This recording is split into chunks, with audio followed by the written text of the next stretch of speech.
Hi hello नमस्कार. मी अश्विनी स्वागत करते तुमचं आपल्या नवीन एका व्हिडिओ ब्लॉगमध्ये. तर आज आहे बाळाचं बोरन्हाण. या इथे बघा दोघंजणं पण छान अशी झोपलेली आहेत. बाहेर तर भरपूर अंधार आहे, कारण की 6:30 म्हणजे 6:30 पावणे 7 वाजले तरी आता अंधारच राहतो. तर इथं छान अशी मी देवपूजासुद्धा करून घेतलेली आहे. आणि आज आहे काळूबाईचा मंगळवार, व्रत करते मी ते. तर ती सुद्धा पूजा आता मी या इथे मांडून घेते. पूजा करताना बाळाने बराचसा वैताग दिला, कारण की त्याचे पप्पा त्याला घ्यायला नव्हते. त्याच्यामुळे मग त्याला बघून म्हणजे त्याला परत उठलेला झोपी लावून पूजा मांडली. आणि ही पूजा मांडायला मला तर उजेडलंच होतं. आत्ताच तुम्ही बाहेर पाहिलं असेल, भरपूर असं उजेडलं होतं. तर छान अशी आता मी इथे पूजा मांडून घेतलेली आहे.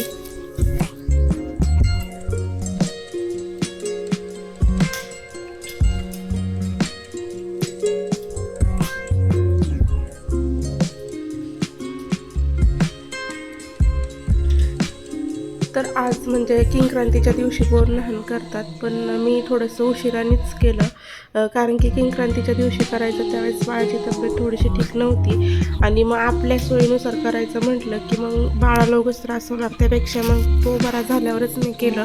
कारण की असं म्हणतात की हळदी कुंकू आणि बोरन्हाण हे रथसप्तमीपर्यंत करतात. तर इथे पीठ मळून घेतलेलं आहे आणि बोरन्हाणाचं सुद्धा सामान आदल्या दिवशी आणलं होतं. छान असं या इथे उजेडलेलं आहे आणि सकाळचं वातावरण अगदी मन प्रसन्न करणारं असतं.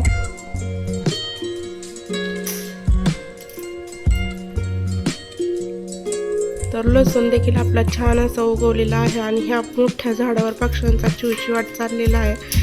तर मी टोमॅटो तोडून नेते, कारण की मला करायची होती टोमॅटोची चटणी. तर छान असे आपले लाल लाल टोमॅटो आहेत ते तोडून घेते.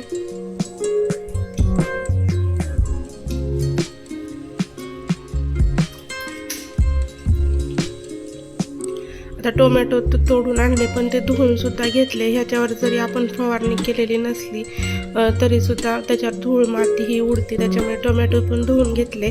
झाडाचे छान असे ताजे टवटवीत. वांगी पण आणली होती. तर आजचा बेत होता वांगीची भाजी आणि टोमॅटोची चटणी. गावाकडे असण्याचा एवढा एक फायदा होतो की सगळं ताजं असं खायला भेटतं. मी किचनमध्ये स्वयंपाक करत होते, तोपर्यंत बाळाने इकडं उद्योग करून घेतला. जे हळदी कुंकाचं पाळ होतं ते पूर्ण सांडून दिलं. मी किचनमध्ये भाज्या वगैरे करूपर्यंत सासूबाई चुलीवर चपात्या करत होत्या. इकडे साईची आंघोळ देखील झाली होती. तर बाळाकडे लक्ष द्यायला कोण नसले की तो काही ना काही उद्योग करतच असतो. तर आता चहा तर किती वेळा होतो हे सांगताच येत नाही. भरपूर वेळा गावाकडे असल्यामुळे कसं असतं, जे येईल त्याला चहा. आणि रस्त्याने जे येणारे जाणारे असते ते थोडेसे बोलायला जरी थांबले तरी चहा करावाच लागतो. तर टोमॅटोची चटणी करून झाली. मला साबुदाणा भिजत घातला आणि हे सगळं करेपर्यंत मला जो चहा प्यायचा होता तो गार होऊन गेला. तर किचन ओट्यावर भरपूर असा सकाळचा पसारा असतो, तर तो आवरून घेतला. त्यानंतर पनीर करायचं होतं, त्याच्यामुळे लिंब पण ताजी तोडून आणली. 1:30 वाजता सगळं काम ओके झालं होतं. आणि इकडं साईची आणि बाळाची मस्ती देखील चाललेली आहे.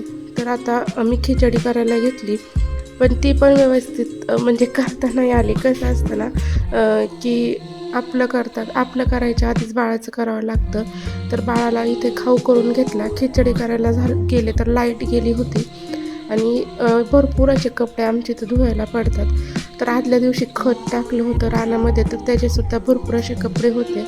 तर याला एकच ऑप्शन असतं, ते म्हणजेच हातानेच धुवावे लागतात. आणि ते पण जर नळीला पाणी चालू असलं तर छान असे कपडेसुद्धा निघतात.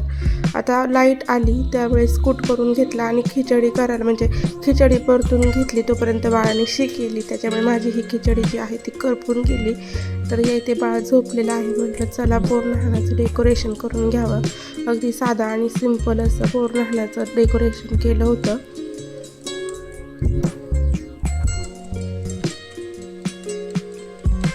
तर आमच्या इथं कसं आहे ना, बॅकग्राऊंड असं चांगलं कोणतंच नाही, त्याच्यामुळे साडी वगैरे लावून असंच डेकोरेशन करता येतं. आणि संध्याकाळचा जो लाईटचा फोकस असतो तो कमी असतो, कारण की म्हणजे लाईटच कमी असते गावाकडे, त्याच्यामुळे एवढा काही फोकस पडला नाही. त्याच्यामुळे मी दिवसा म्हणजे 4-5 वाजताच बाळाचे फोटो काढून घेतले आणि अगदी 3:30 वाजता स्वयंपाकाला लागले होते. पीठ मळून ठेवलं, पनीरच्या भाजीची तयारी करून घेतली आणि छान असा गोड हलवा देखील करायला घेतला होता.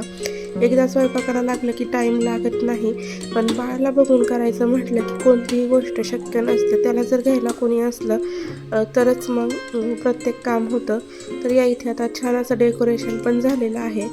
आई झाल्यावर कळतं की आपल्या आईला आवरायला टाईम भेटत होता की नाही, कारण की मुलांचंच सगळं आवरावं लागतं. आता इथे साईचं आवरून दिलं, त्याच्यानंतर बाळाचं पण आवरलं आणि त्याचं 10 महिन्याचं पण शूट करायचं राहिलं होतं, फोटोशूट, तर ते पण आजच करून घेतलं. त्यानंतर संध्याकाळी देवाची दिवाबत्ती करून पहिलं जे वाण आहे ते आपल्या देवाला दिलं, कारण की पहिलं वाण आपल्या देवाला देतात आणि त्यानंतर मग ज्या सुवासिनी येतील त्यांना वाण दिलं जातं.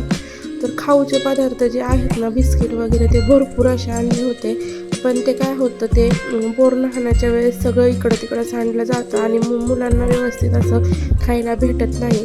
त्याच्यामुळे मग मी थोडंसंच जे आहे म्हणजे थोडेच पदार्थ ठेवले होते आणि बोर न्हाण झाल्यावर मग प्रत्येक मुलांना जे पदार्थ आणले होते खाऊचे, समजा चॉकलेट, लाडू, ते सगळं मग त्या मुलांना दिलं.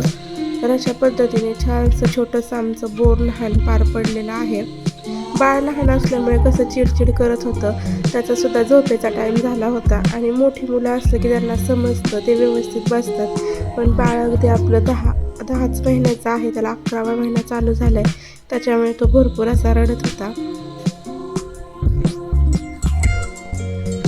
बोर न्हाण झाल्यानंतर हळदी कुंकूसुद्धा करून घेतलं, कारण की मग सारखं वस्तीतल्या बायका कशा म्हणजे प्रत्येक वेळेसच येत नाही, एक दिवस येते करायचं म्हटलं की मग हे दोन्ही कार्यक्रम मी एकाच दिवशी करून घेतले. तर आता या इथे बाळ म्हणजे रडायला लागले, त्याच्यामुळे मीच त्याला घेतलं, झोपवलं आणि मग सासूबाईंनी ज्या सगळ्या बायका आल्या होत्या त्यांना मग हळदी कुंकू दिलं.